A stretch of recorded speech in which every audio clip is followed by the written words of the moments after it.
Okay, guys, I thought it would be really cool to just give some advice for husbands. So husbands, these are 3 quick pieces of advice that if you follow, it will greatly help your marriage. First one is to serve your wife, and this is particularly or specifically in the area of her love language. There are 5 love languages. They are words of affirmation, physical touch, quality time, acts of service, and gifts. So as a husband, you need to discover maybe your top 2 love languages of your wife and implement them on a daily basis. For instance, for me, my wife's love languages are quality time and acts of service. So what that means is when I get home from work, I come in, I say hey to the family, but right away I want to get in the kitchen usually and clean it up.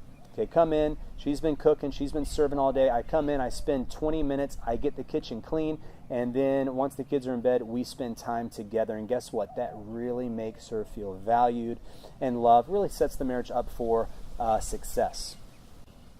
Second thing, husbands, that you can do is value face-to-face time with your spouse. This is time where you are looking at her, you guys are typically alone, and you're listening and you're sharing your heart with her. Us guys sometimes get face-to-face time confused with shoulder-to-shoulder time. We think that just sitting next to her watching TV, watching sports, or maybe in a group hanging out with people, that we've spent time with her. And it's funny because my wife and I, we'll go out and we'll be driving together, we'll spend all day with people, and at the end of the day I think, man, we spent all day together. And she goes, yeah, but I didn't feel that connection. Why? Because she needs face-to-face time. So make sure that you spend time looking at your wife, listening to her, and sharing your heart with her. Third thing is, and guys, this is a challenge. It's hard if you've never done it before, but I really want to just empower you. You must do this. This isn't a suggestion. This isn't a suggestion. This is something I think that Scripture commands. And yet it's freeing and it's awesome. Third thing, pray with your wife. And guys, try and do it daily. For me and my wife, this is something that we've gotten a habit of doing every night before we go to bed. We'll be in bed together, and I just reach over my hand, we hold hands, and I pray.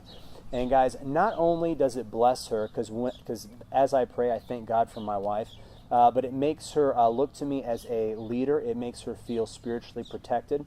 And also, guys, it just brings God's blessing upon your family. Listen to me. Couples that pray together do not get divorced. And guys, that's just a fact. Couples that daily pray together do not get divorced. Why? Because you are entering into a spiritual intimacy with you, your wife, and God. And guys, as you pray and you say, God, bless our marriage, help me be the man I'm supposed to be, help her be the woman that she's supposed to be. Christ says you receive not because you ask not. So guys, I really want to encourage you, put these things into practice. Serve your wife with her love languages.